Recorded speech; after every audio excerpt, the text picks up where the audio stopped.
학습 이론에 대해서 개괄적으로 한번 살펴보도록 할게요. 우리 목차 한번 펴보시면요.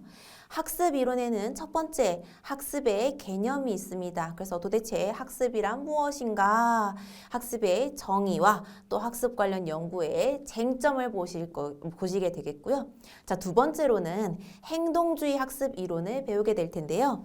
자, 행동주의에는 크게 두 가지가 있습니다.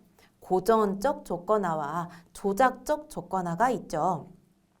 자, 우리 보통 이제 청소년 상담사 공부를 잘하면 상금을 수여할 것이다. 청소년 상담사를 잘 치면 시험을 합격을 줄 것이다. 이 합격을 하게 되면 너는 어디 센터에 들어가서 월급을 받게 될 것이다. 어디 취직이 될 것이다. 라고 해서 내가 열심히 공부한 행동에 대해서 보상이라는 것이 내려온 것은 고전적 조건화와 조작적 조건화 중에 뭐가 되겠죠?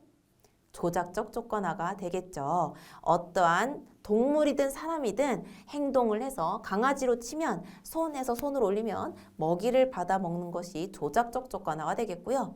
그러면 행동주의에서 우리 파블로프의 개라는 것은 누구나 알고 있죠. 근데 이 파블로프의 개가 손에서 손을 올려서 먹이를 받는 것이 파블로프의 개였나요? 아니면은 먹이와 종소리를 같이 연합해서 들려줬더니 나중에 종소리만 들려도 개가 침을 흘리더라.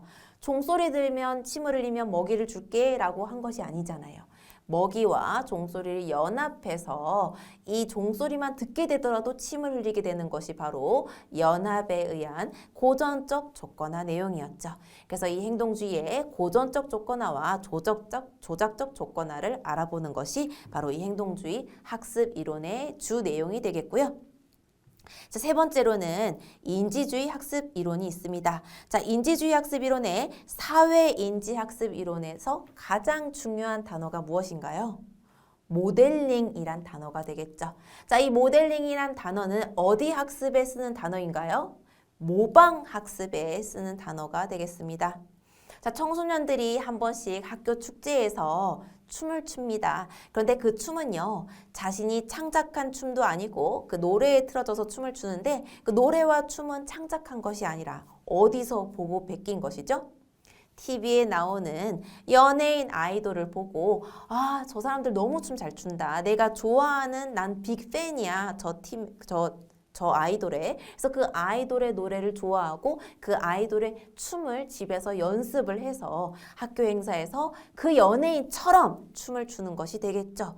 바로 모델링, 관찰학습, 모방학습이 바로 이 사회인지 학습 이론에 나오는 학습이 되겠습니다.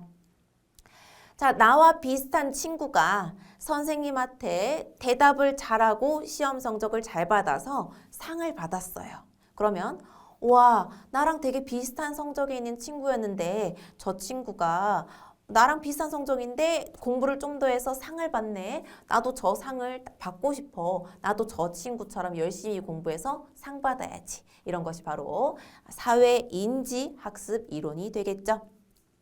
자, 두 번째로 인지주의 학습 이론이기 때문에 인지, 우리 뇌에 관련된 내용들을 배울 겁니다. 그래서 정보 처리 이론이 나오는데요. 이 정보 처리 이론은 우리가 공부를 하고 나서 뉴스에서 이런 얘기를 하죠. 밤새 공부를 한 사람보다 밤에 공부를 열심히 하고 조금이라도 잤다가 일어난 사람이 성적이 좋더라. 그 이유가 뭔지 알아봤더니 뇌에 있던 어떤 부분이 이 공부했던 부분을 저장하는 일을 한다는 것이죠. 그래서 이 저장하고 답을 시험장 가서 나오게 하는 것은 인출이 되겠습니다. 그런데 우리 인간이란 동물은 무슨 동물이죠? 망각의 동물입니다. 만약에 우리가 이 공부한 걸 하나도 잊지 않는다면 사실상 이 수업을 들을 필요도 없고요. 그냥 우린 책을 주저리 읽어서 컴퓨터 무슨 로봇처럼 다 머릿속에 저장돼서 시험장 가서 몇 페이지 몇 번 뭐뭐뭐뭐뭐 이렇게 쓰면 될 겁니다. 하지만 그게 되지 않죠. 반복 학습을 해야 됩니다. 이유가 뭔가요? 망각의 동물이기 때문이죠. 바로 그래서 이 사람이 기억을 저장을 하고 인출을 할 수 있대. 100개가 정보가 들어온다면 100개 중에 80%를 유실하고 20%를 가지고 이제 시험을 치면 안 되겠죠. 그렇죠? 이 20%에 다시 20% 쌓아가는 이 망각을 어떻게든 이겨내야 되는 것이 바로 이 정보 처리 이론 내용이 되겠습니다. 자, 내려가서 신경생략적 학습 이론이 있죠. 자, 인지도 보면 이제 뇌에 대한 내용이 되겠는데요. 이 신경생략적 학습 이론은 정말 이 뇌의 어떤 부분, 이제 앞전자를 써서 여기 뇌의 이 앞에 부분을 전두엽이라고 하거든요. 그 다음에 위에 있다고 해서 우두머리 두자 두정엽이 되겠고, 옆에 있다고 해서 이 뇌의 옆쪽 부분을 측두엽, 그 다음에 뒤에 붙어 있다고 해서 후두엽이라고 합니다. 그래서 이 뇌의 어떤 부분이 기억을 관장하고 있느냐라고 해서 뭐 해마라는 단어들이 나올 텐데요. 뇌의 어떤 부분들을 요소를 배우게 되는 것이 바로 신경생략적 학습 이론이 되겠고요. 자, 마지막으로 공부할 땐 동기가 있어야 됩니다. 자, 이 동기 중에 어떤 동기가 있을까요? 제가 뭐 예를 들어서 유복한 가정에서 태어나서 잘 살다가 집이 너무 빚져서 아버지 사업으로 빚져서 이제 빚쟁이한테 쪼들리게 됐습니다. 어떻게든 이 빚을 갚고 내가 다시 이제 빚쟁이한테 쪼들리지 않게 살려면 어떻게 해요? 돈을 많이 벌 수 있는 시험에 합격을 해야 되겠죠. 자, 이게 바로 공부를 할 수 있는 동기를 만들어줍니다. 이 동기 어디에 있나요? 매슬로우의 욕구 5단계를 보시면 첫 번째가 이제 생리적인 단계가 되겠고요.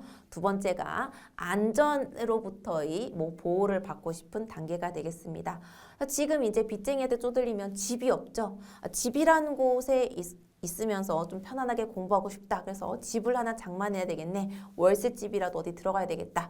이러한 5단계의 욕구에 의해서 공부를 할 수도 있죠. 4단계쯤 되면 어떤 욕구가 생기나요? 존경의 욕구가 생기게 됩니다. 그래서 우리가 대학을 나오고 그냥 다른 데서 일을 할 수도 있는데 나는 어머 상담사세요. 너무 존경스러워요 하면서 내가 다른 사람한테 이타적으로 상담하고 다른 사람들을 도와줌으로써 다른 사람들한테 존경을 받고 싶은 욕구로 공부를 할 수도 있겠죠. 자, 마지막 5단계가 이제 자아실현의 욕구가 되겠습니다.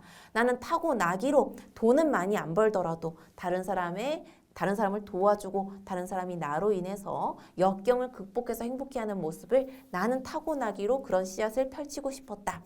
자아실현의 욕구가 되겠죠. 그래서 사람이 공부하는 데는 동기가 다 다르다. 동기에 대해서 배우게 되겠습니다. 그래서 동기가 어떻게 학습을 시키는지 또 어떠한 동기들이 있는지를 살펴보는 게 마지막 동기와 학습에 대한 챕터가 되겠고요. 그래서 이렇게 학습 이론은 총 5개의 챕터로 이루어져 있고 이 순서대로 공부해 보도록 하겠습니다. 자, 오리엔테이션 여기서 마치도록 하고요. 학습 이론 첫 번째 수업 때 뵙도록 하겠습니다. 고생하셨습니다.